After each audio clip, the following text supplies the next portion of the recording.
It is preeminently the province of government to protect the weak. The average citizen does not lead the life of independence that was his in former days under a less complex order of society. When a family tilled the soil and produced its own support, it was independence.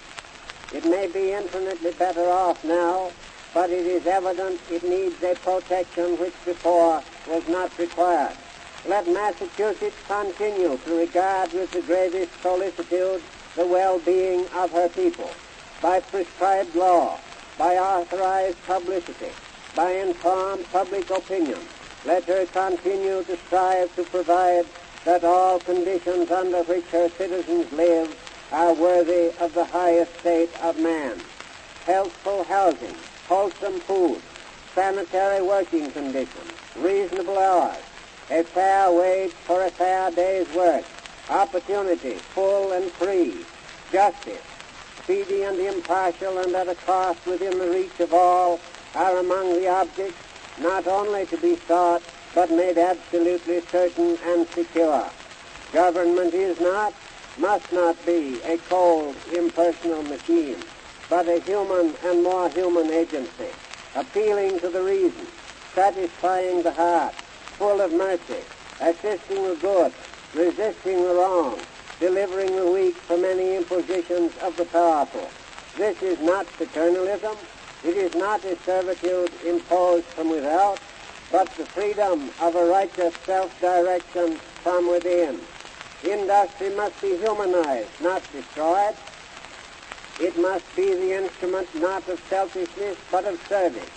Change not the law, but the attitude of the mind. Let our citizens look not to the false prophet, but to the pilgrim. Let them fix their eyes on Plymouth Rock as well as Beacon Hill. The supreme choice must be not the things that are seen, but the things that are unseen.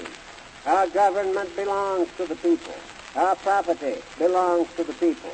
It is distributed. They own it. The taxes are paid by the people. They bear the burden. The benefits of government must accrue to the people, not to one class, but to all classes, to all the people. The functions, the power, the sovereignty of the government must be kept where they have been placed by the Constitution and laws of the people. Not private will, but that public will, which speaks with a divine sanction, must prevail. There are strident voices urging resistance to law in the name of freedom.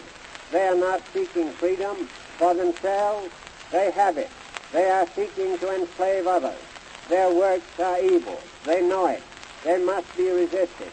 The evil they represent must be overcome by the good others represent. Their ideas, which are wrong, for the most part imported, must be supplanted by ideas which are right. This can be done. The meaning of America is a power which cannot be overcome. Massachusetts must lead in teaching it. Prosecution of the criminal and education of the ignorant are the remedies. It is fundamental that freedom is not to be secured by disobedience to law. Even the freedom of the slave depended on the supremacy of the Constitution. There is no mystery about this. They who sin are the servants of sin. They who break the laws are the slaves of their own crimes. It is not for the advantage of others that the citizen is adjured to obey the laws, but for his own advantage. That what he claims a right to do to others, that must he admit others have a right to do to him. His obedience is his own protection. He is not submitting himself to the dictates of others, but responding to the requirements of his own nature. Laws are not manufactured. They are not imposed. They are rules of action existing from everlasting to everlasting. He who resists them resists himself. He commits suicide. The nature of man requires sovereignty. Government must govern. To obey is life. To disobey is death. Organized government is the expression of the life of the Commonwealth. Into your hands is entrusted the grave responsibility of its protection and perpetuation.